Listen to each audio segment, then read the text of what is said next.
चलनी के चालल दुल्हा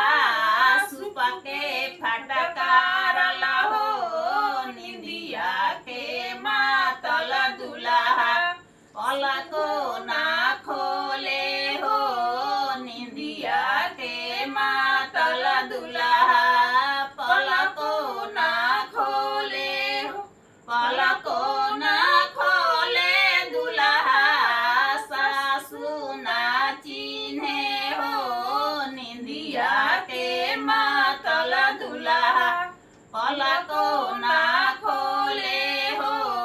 निंदिया के मातल दुल्हा पलको ना खोले हो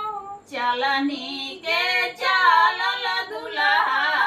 सुपके फटकारल हो निंदिया के मातल दुल्हा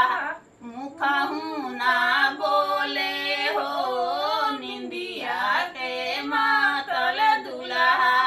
मुखहु ना बोले मुखहु ना बोले दुल्हा सरहज ना चिन्हे हो निंदिया के मातल दुल्हा पलको ना